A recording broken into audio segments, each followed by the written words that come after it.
Bueno, vamos a continuar con la ecuación de Bernoulli. Aplicaciones de la ecuación de Bernoulli.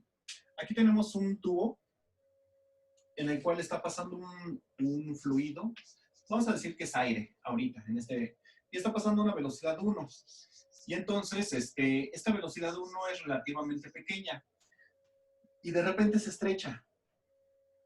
Al estrecharse, la velocidad cambia, aumenta, se hace una velocidad 2.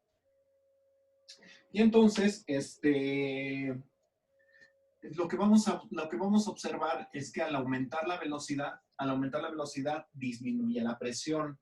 Entonces, aquí, digamos, si ponemos aquí un tubo de vidrio conectado a ambas secciones y en este tubo de vidrio originalmente ponemos algún material de color, no sé, algún líquido, por ejemplo, mercurio, vamos a dejarlo con mercurio, es un metal muy, muy noble. Vamos a decir que es mercurio. Si tuviera la misma presión, el mercurio se vería así, se vería el mismo nivel en ambos lados. Pero ¿qué es lo que estamos observando? Que aquí la presión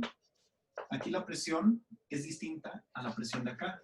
Esta es la presión 1. Y la presión 1 es mayor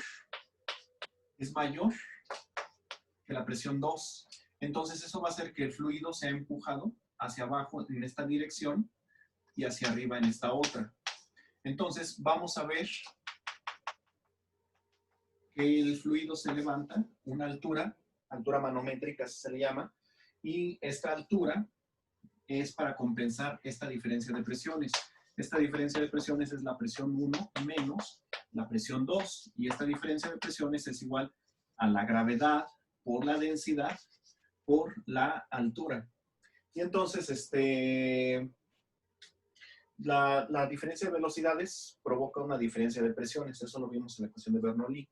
Y esto se utiliza también, esta diferencia de presiones se utiliza para medir precisamente de manera indirecta la velocidad del fluido. También supongamos si tenemos el mismo tubo, ahora en vez, lo voy a poner en la parte de arriba, aquí pondríamos nuevamente un tubo, y aquí pondríamos otro. Entonces aquí estaríamos viendo que la altura, si nosotros ponemos aquí un tubo hueco, entonces este líquido, suponiendo que es un líquido ahora, ya no es aire, suponiendo que es agua, entraría por aquí y alcanzaría una altura 2, vamos a decirlo. Si yo pongo el mismo tubo aquí, voy a ponerlo acá abajo. Entonces, si yo pongo el mismo tubo aquí, pero vamos a decir que es hacia arriba, no hacia abajo, porque si no se va todo, aquí alcanzaría otra altura, que sería la H1. Y la H1 es mayor que la H2, ¿Por qué? Porque la altura va directamente ligada a la presión. Y entonces, al aumentar la velocidad, cae la presión y por lo tanto también cae la altura. Entonces, también se pueden utilizar se llaman tubos Venturi, este tipo de artefactos, vamos a decirle ahorita, para medir la presión. Y se utilizan mucho en equipos industriales, sobre todo ustedes como ingenieros farmacéuticos, les interesa conocer un poco para la síntesis de algunas sustancias que se lleva a cabo a altas presiones o para llevar a cabo el secado. ¿Por qué? Porque cuando tienes una sustancia, digamos una pastilla, digamos así, tienes una placa o una superficie, lo que sea, y aquí tienes una sustancia que deseas secar, un gránulo, gránulos de una sustancia que vas a secar. Entonces, esos gránulos, para poderlos secar, tú le haces pasar una corriente de aire caliente y va a ir a una velocidad dada. Al aumentar la velocidad del aire, esto va a ocasionar que la presión decaiga. La presión decae y entonces una consecuencia directa de la caída de la presión es que los líquidos ebullen a menor temperatura. Entonces, aquí estás ocasionando el secado por dos fenómenos. El arrastre del vapor, porque estás inyectando aire nuevo, y ese aire nuevo normalmente está seco y la sustancia que tú deseas secar está húmeda, y entonces este aire seco absorbe la humedad de dicha sustancia y se la arrastra. Y la otra es que entre más rápido vaya esto, la presión, la presión parcial aquí en este caso va a ser menor, y por lo tanto el líquido que esté contenido en el sólido, lo que tú deseas evaporar o eliminar, ese líquido va a ser mucho más volátil y se puede adherir más fácilmente al, al gas que estás haciendo pasar para secarlo. Tiene muchas aplicaciones, ya van a haber muchas materias donde van a ver esto. En realidad, el principio de Bernoulli, aunque tiene muchas aplicaciones, nunca aplica tal cual. Siempre va combinado con otros factores. Por ejemplo, aquí tengo un estrechamiento. Si hago pasar el líquido al revés, tendría un ensanchamiento. Tanto un estrechamiento como un ensanchamiento en la tubería ocasiona pérdidas de presión. De tal manera que yo esperaría que la presión 1, si yo despejo aquí la presión 1, sería igual a la presión 2 más la diferencia de presiones que hay entre ellas. Ajá. Pero la realidad no es esa. Voy a tener aquí una pérdida de presión por el ensanchamiento o por el estrechamiento, dependiendo del caso. Igual, entre más distancia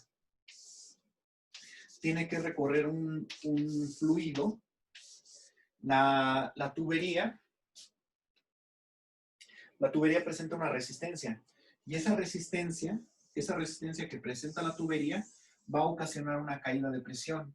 De tal manera que aquí entonces tendría que agregarle la resistencia del tramo de tubería que estoy enviando, del ensanchamiento, del estrechamiento. Igual, si hay una válvula, esa válvula en una sección, digamos aquí, esa válvula representa un impedimento.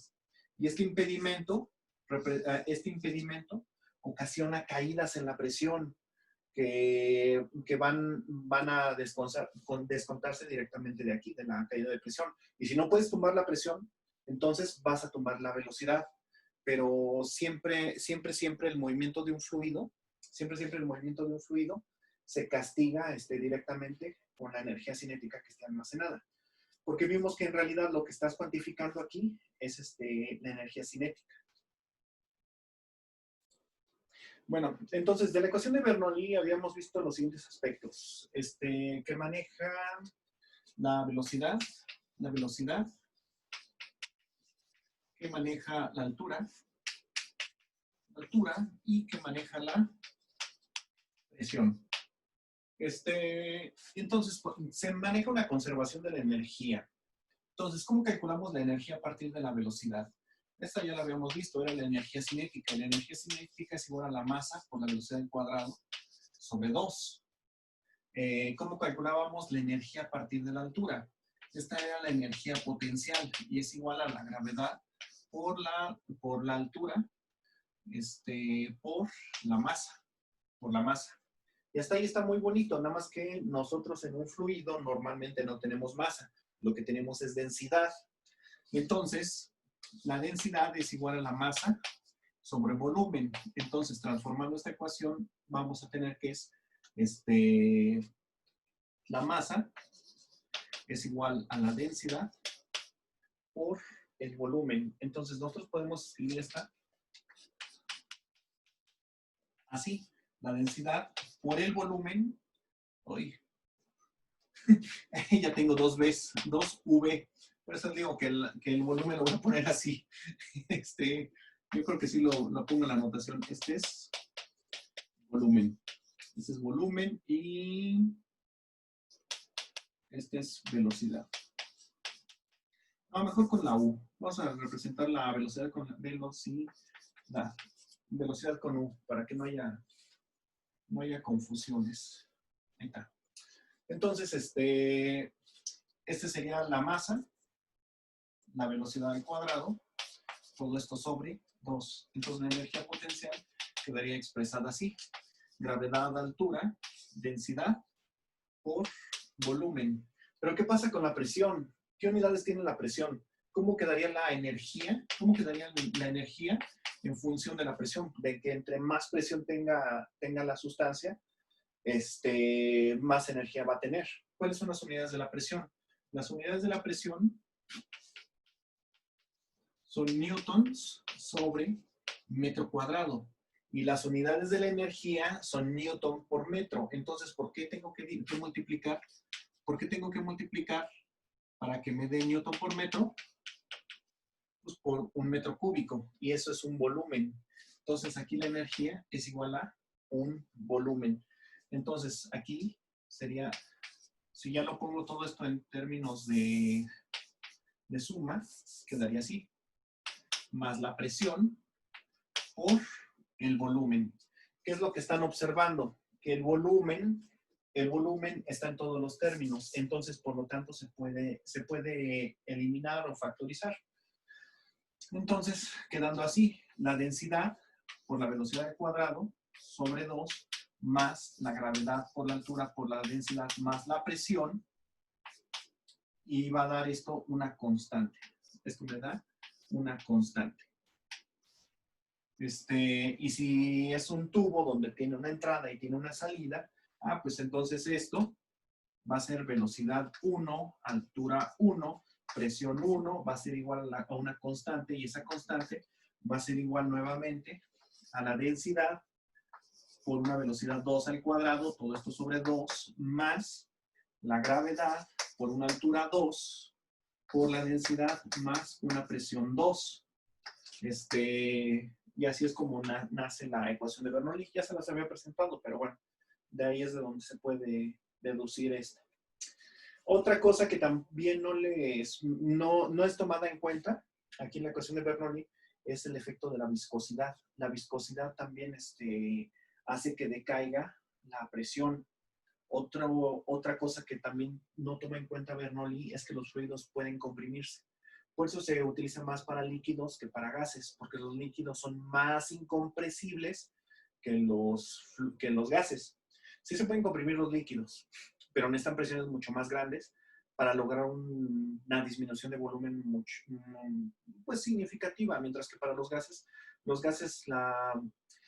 la diferencia de volumen es casi directamente proporcional a la presión. No es directamente proporcional, si hay una regla por ahí que la marca la ecuación general de gases. Así que yo creo que es buen momento para mencionar.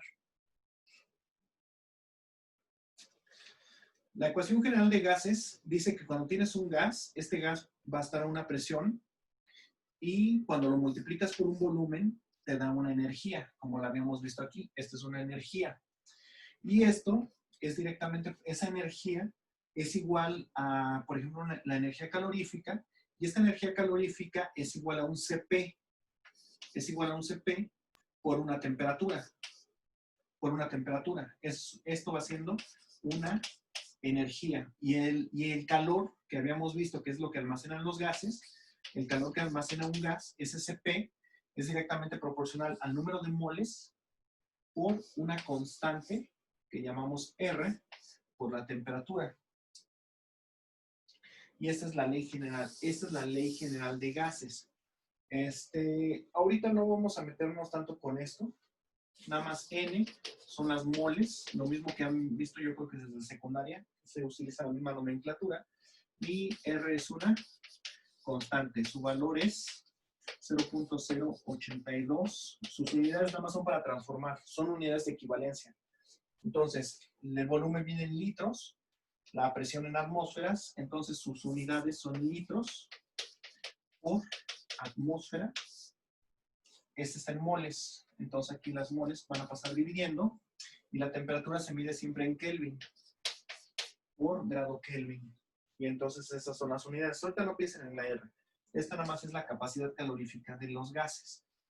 No es tan directa, hay reglas más feitas que van a ver más adelante, sobre todo en físico-química, pero ahorita lo que quiero que contemplen, porque si lo marca bien la ecuación, es que si hay un cambio de presión, habrá un cambio en la temperatura, y viceversa, pero no solamente en los gases. Esta es ley general de gases, pero también implica para todos los fluidos. Entonces, cuando cae la presión, porque está cayendo la velocidad o cualquier otro efecto, también va a caer la temperatura. Bueno, dudas. Por ejemplo, cuando se viaja a grandes velocidades, es perfectamente normal que cuando se expande el gas, bueno, vamos a lo mismo, no me entiendo. Si vamos a suponer un avión, a ver si me sale. Tenemos un avión, y precisamente el avión, La concavidad del ala es así, precisamente para que el aire viaje más rápido abajo que arriba, ocasionando una caída en la presión del gas. Pero bueno, entonces, algo así, bueno, algo así. Entonces, en esta parte, cuando se está aumentando la velocidad del... Vamos a ver el ala mejor. El ala nuevamente en corte, vemos que está así.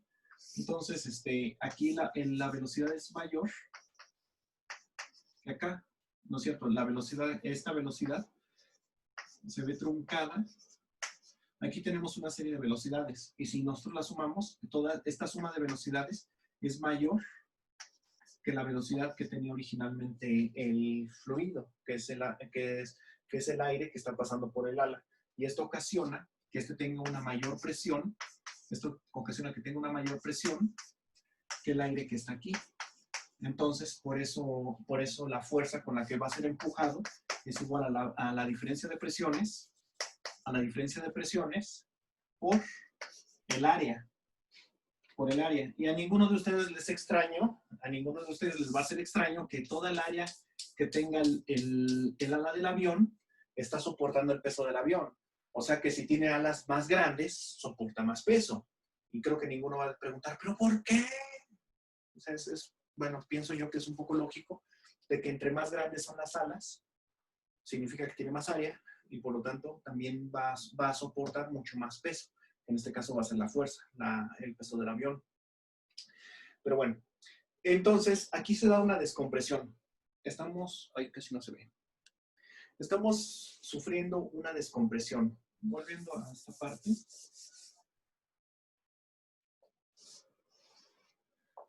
Entonces, el aire cuando está chocando aquí para dar la vuelta, el aire se acelera y por lo tanto se descomprime.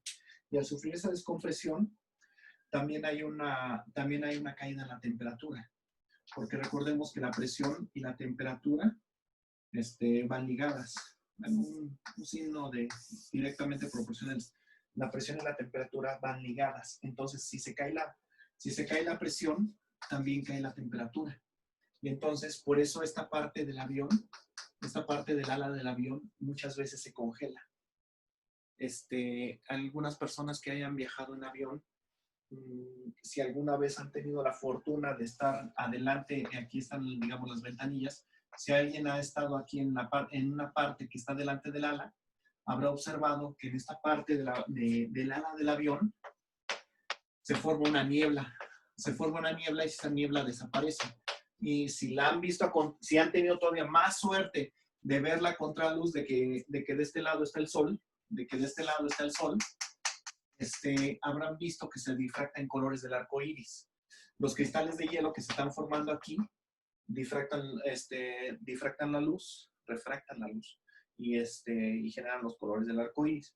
¿Eso por qué? Porque no solamente es niebla, sino que están formando cristales de hielo. La temperatura cae tanto que el aire que esté relativamente húmedo pierde su humedad y se forman cristales de hielo cerca del ala. Cuando ya se cuando ya se aleja de nuevo los cristales del avión, pueden desaparecer por efecto de absorción, porque en fin y al cabo el aire que está rodeándolo está seco y absorbe nuevamente la humedad. Pero sí es un efecto muy marcado, sobre todo cuando el aire es muy frío, que es muy común en alturas mayores a 3,000 metros. ¿Cuál otra cosa curiosa? En los ventiladores, ya nada más para... Esta sección es como que aplicaciones, como casi curiosidades. Ahorita vemos problemas. Otra de las cosas que también tiene es que, por ejemplo, si tengo un ventilador, aquí tengo las aspas. Entonces estas están rotando. Estas al estar rotando generan un flujo que el aire que salga expulsado, la parte central, tiene mayor velocidad que la de la periferia. Y conforme te vas alejando de la parte central, la velocidad disminuye. Aquí lo que estoy graficando sería la velocidad. La vuelvo a poner con la U para que... No, con U, pues. Aquí la velocidad la estoy poniendo en vector para que se note que la parte central es la que tiene la mayor velocidad. Entonces, eso significa que aquí hay una caída de presión. Aquí la presión es menor que la presión que está en el entorno. Entonces, si nosotros tenemos algún objeto esférico o con una gran área y poca masa, nosotros observaríamos que la presión del aire que está rodeando empuja hacia la corriente. Entonces, si nosotros dibujamos así ya la corriente, aquí están las aspas, y entonces dibujamos la corriente así, entonces nosotros estaríamos observando que algunos objetos contra la gravedad se pegan a la corriente, se pegan hacia la corriente, porque en realidad la presión nos está empujando. Y nosotros es lo que vemos ese efecto de que se va deslizando. Entre más pequeño es el objeto y más masa tenga, se observa este fenómeno. Este fenómeno es importante porque es el mismo fenómeno que ocasiona la succión en las turbinas. También aquí, obviamente, si estás tomando el aire para acá, lo estás tomando desde todas direcciones y se da un tipo de succión. Entonces, sobre todo en turbinas de avión, si estás relativamente cerca, te puede succionar una turbina. Hasta hay un episodio de una película de no, capas no, porque las turbinas te van a hacer la mal hora.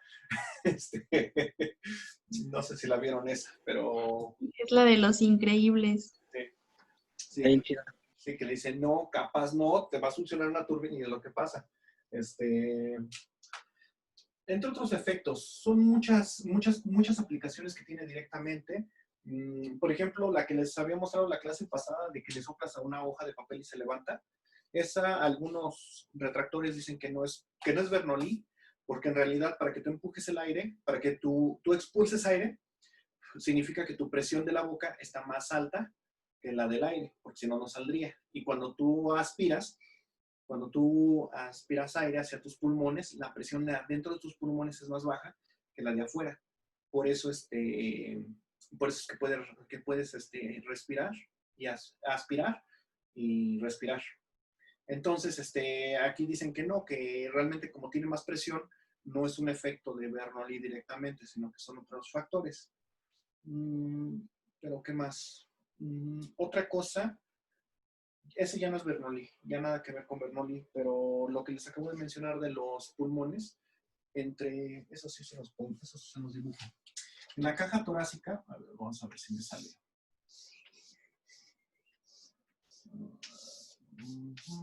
A ver, una persona vista de perfil, en la caja torácica, vamos a suponer que aquí está, que estas son las costillas. Estas son las costillas, ya sé que no van así, pero vamos a suponer que estas son las costillas. Me olvido del brazo. Y estos son los pulmones.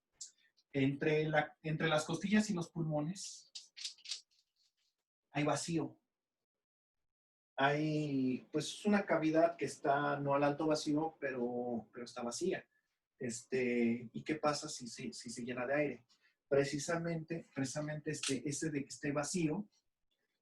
esté vacío ocasiona que los pulmones se expandan para compensar el vacío. Y entonces, ¿qué es lo que ocasiona este vacío? Este vacío lo ocasiona sobre todo el diafragma, que es el músculo que tenemos aquí abajo, a esta altura del pecho, que se expande o se contrae dependiendo si está respirando o aspirando. Entonces, cuando se contrae, empuja el aire y sale. Cuando se dilata hacia abajo, crea el vacío y entonces el aire puede entrar. Pero depende de este vacío directamente. Si tú te lastimas por X o Y razón de que te entierras una astilla, algo metálico y pasa tus costillas, o por lo menos la caja torácica, entra aire aquí. Y esa condición se conoce como neumotórax. Se las escribo. Se conoce como neumotórax.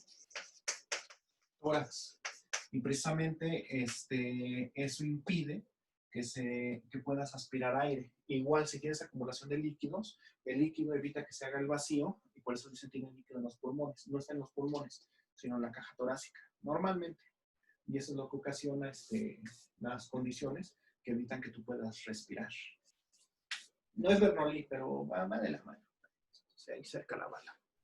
Estas son así como que aplicaciones muy, muy generales. Pues ya vieron que vimos desde secado de medicamentos hasta turbinas de aviones y un poquito de respiración. De lo que es Bernoulli, así a grandes rasgos. Ahorita vamos a hacer entonces, regresando en el otro video, ya ponemos unos ejercicios. Yo creo que del más común y yo creo que el que más se encuentran, el de la taza de baño.